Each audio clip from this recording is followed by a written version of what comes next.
Look how nervous this guy is. What up, my baby? Hey, how do we do this?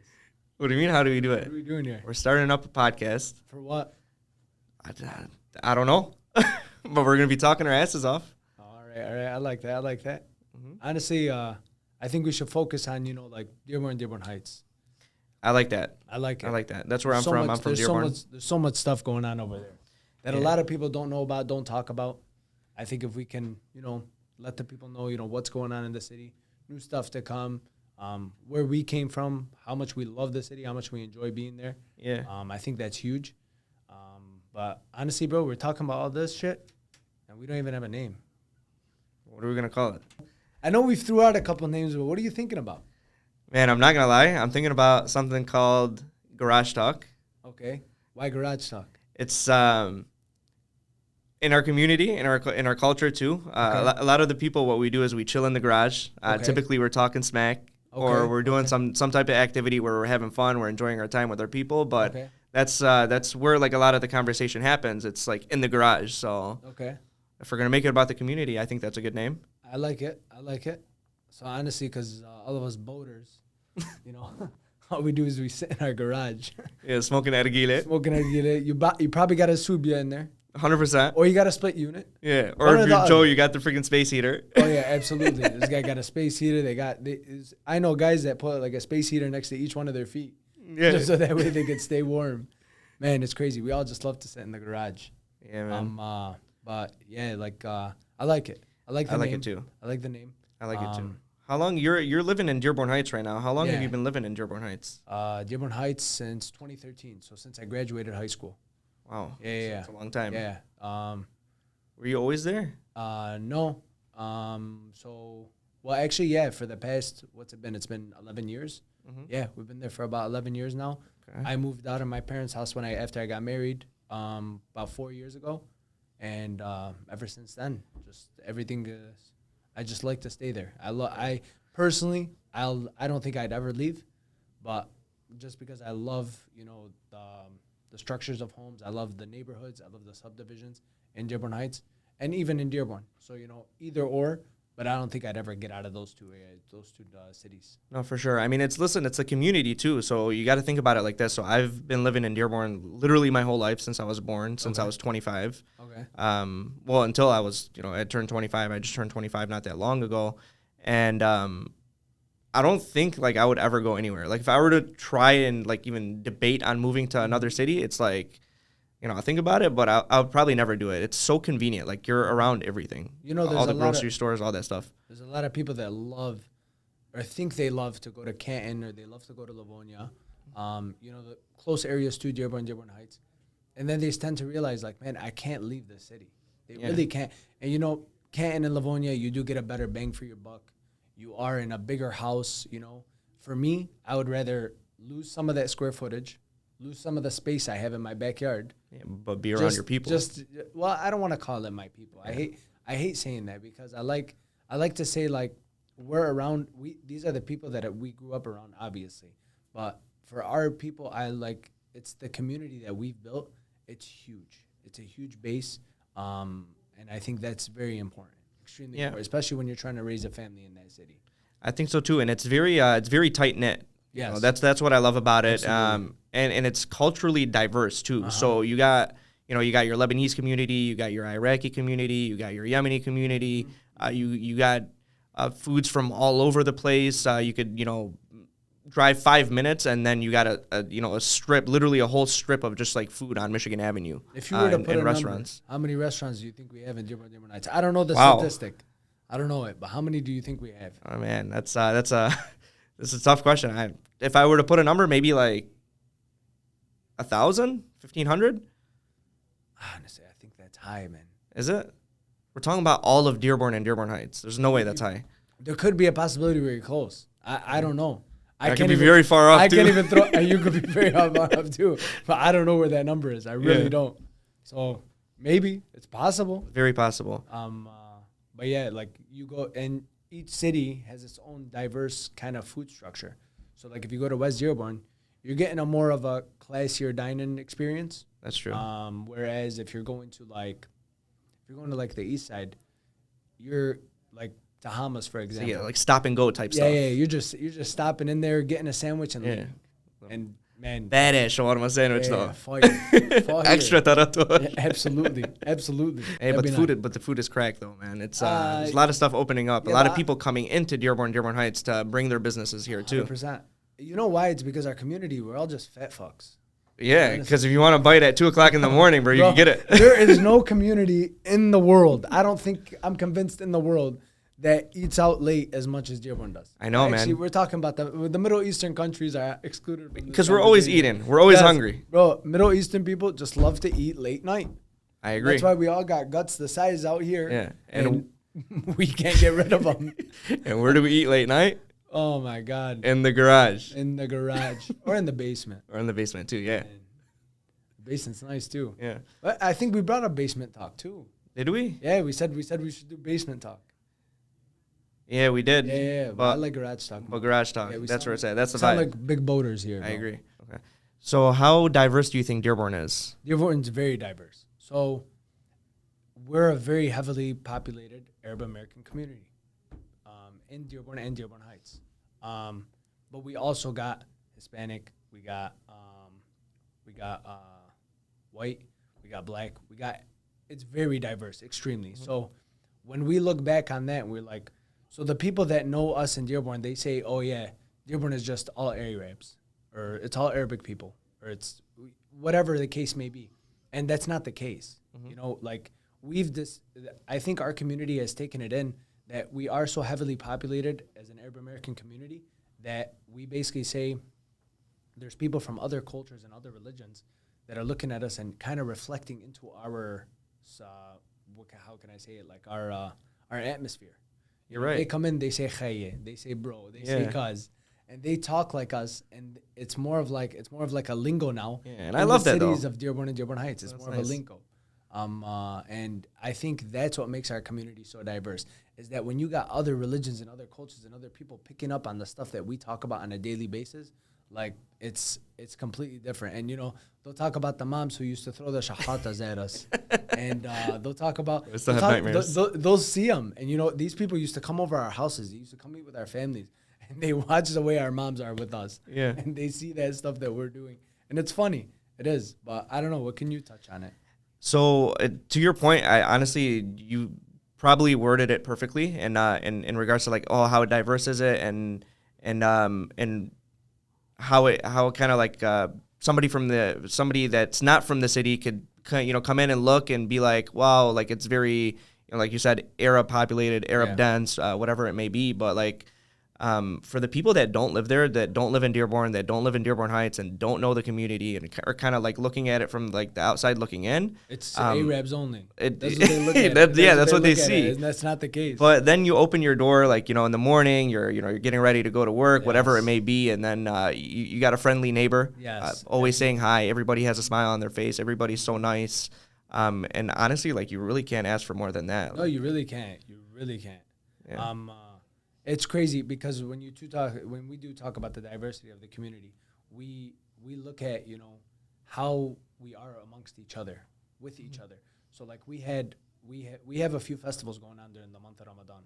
Suhoor Festival is the biggest one. Suhoor festivals, and I know the one that's working at Hype, and there's another one on Layali Nights and on Waverly. Mm-hmm. I know they're basically, there's a lot of different religions, cultures, and people who are there. Right. It's not only for the Arabic community. It's really not. Yeah. It's for everybody in the community. It's not, and the people who are fasting and the people who are taking the time out of this month to actually reflect on God and reflect on their lives and reflect on everything that's going on with them. Because, man, we have it so good. We do have it good. Nobody understands how good we truly have it. And to see the diversity and to see everything that we have also brings me back to, like, how much better we can also be. Mm-hmm. And we can always be better. We can always defend one another. And it doesn't matter what religion, what culture you are, whatever the case may be. We're all human. We're all human. Absolutely. Yeah. Absolutely. And, like, you could talk about, what's going on overseas. And you could say, like, man, like, I don't want to see anybody go through that. Not an enemy, not an ally. It's terrible. Nobody. Yeah, absolutely. No matter who it is. And it really is hard to watch. And it being our people, it's very scary. Mm-hmm. It's very scary to see what we've come to with all that. Like, what is there in Dearborn? I don't know. So my mind automatically goes to shawarma. There's, in my opinion, there's nothing in Dearborn Heights that I like more than Dearborn.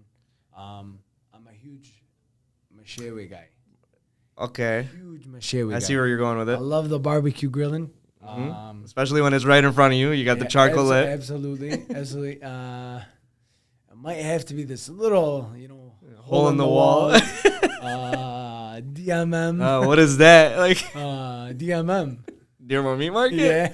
No, that place is lit. No, man. I actually love that place, bro. It's cool. It's a good experience too. Like, so when you go to that restaurant, it's like the customer service top notch. Oh, unbelievable. You're automatically greeted. Unbelievable. Everybody's looking to take care of you, and then everything is nice and fresh in front of you. Yes. They're cooking in front of you. You're sitting. You're eating good food, and you're also seeing everybody around you just having a good time. So absolutely. I love that place. So yeah. I don't want to be biased, so I'm not gonna say anything else about any other restaurants in Dearborn. We'll get too biased on this. What's so you said Tahamas? Tahamas. Why Tahamas? Tahamas. It's stop and go. Okay. So, sorry, excuse me. So it's more like it's very convenient. I'm hungry. I want to grab a bite to eat. Automatically think about what's the fastest. Tahamas right there. It's across the street from where I live. Okay. Grab a shawarma, keep going. It's one of the best shawarmas. It's so good. In the world. It's so good. Phenomenal. It's so good. I don't know what he's doing over there, but whatever he's doing is doing a good job. Whatever you do, you got to add fries to the sandwich, though. Man. Yeah. No, you got to put everything on a khibz franji with coleslaw, sriracha, and fries. And fries. And you add them. 100%. Yeah, bro. Lahme can come in two different forms. We just like to call it lahme, but there's either beef or lamb. And both of those, lamb is, beef, you can do it like we do the grilling for the skewers, the beef kebabs. And then the lamb is more, you'll find it on rice, you'll find it on different things like that. I think if you are working amongst people from Dearborn, you will know what Habibi means from the first day. 100%. You will know what Habibi means from the first day. You will never not know what that word means. Or like khayye.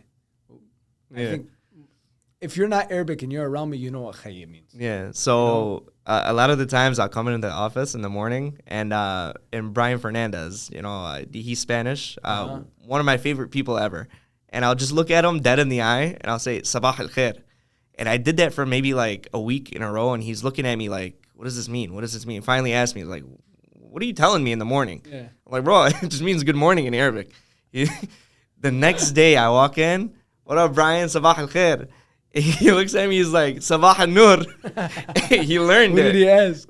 But he probably asked Jesse or somebody from downstairs, and he just picked up on it. And it's just crazy that the way that he responded was pretty badass. What does Sabah al khair mean? Good morning. Good morning. What does Sabah al nur mean? Good afternoon. What else you got in your mind, Mook? You got anything you want to spill out?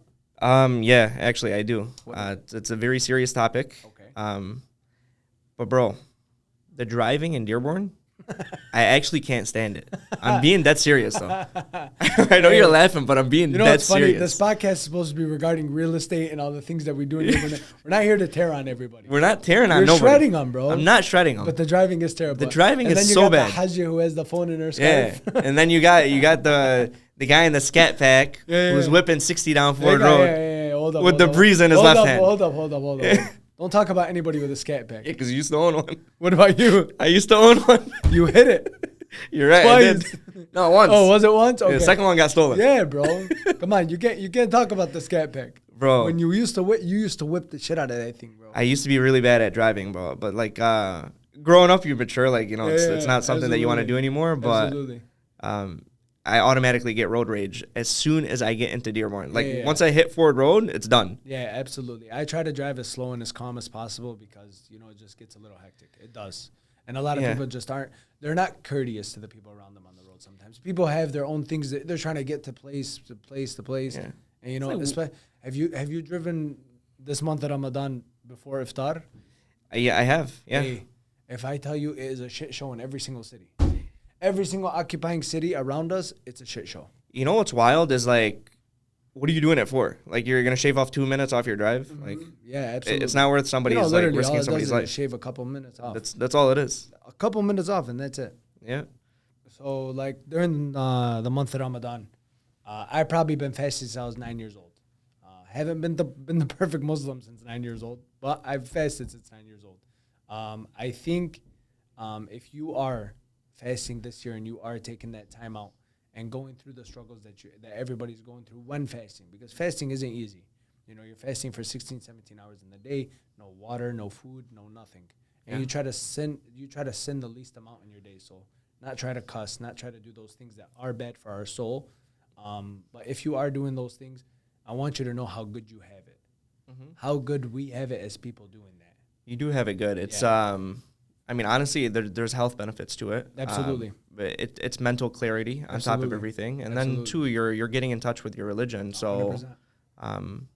Hats off to anybody that's fasting and participating in Ramadan. And like for the people who are in Gaza right now, you know, they're breaking their fast on grass. Yeah. If that. I don't think people understand. Like, if you're not taking the time out of your day to fast, it's completely understandable. Nobody should be judging you for it. But just think about those people, and as much as you think about those people and what they're fasting and breaking their fast on nothing. You're fasting and having a full-blown feast. And a lot of the times that feast is with your family. Absolutely. It's with people that you love. You're technically celebrating. Absolutely. And having a great time. And, absolutely. No, you're right. I think it's very important. It's a good cleansing for the soul and for the body. It really is. And it puts us in touch with reality too. Yeah, absolutely. For sure. Ramadan wasn't made because God wants us to sit without food and water for the whole day. No, it's made because He wants us to feel with the people who don't have what we have.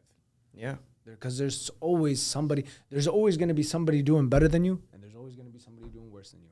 No matter what, 100%. No matter what you say, no matter what your situation is. You could be the richest person in the world, and there's always somebody that's going to top you. 100%. You're never going to be at the top of the ladder, and you'll never be at the bottom of the ladder. That's right. So, but yeah. Okay. Mook, this wasn't bad. I actually freaking loved it. By the way, I call him Mook because his last name is Moukalled, and you know Mook is just easier than Moukalled, man. That's a long ass name. That's actually been my nickname since like I don't even know when. Yeah. So I picked it up from his friend. So yeah, I can't call him that by guy Joe else. Dairy, bro. Yeah. But I think it went really well.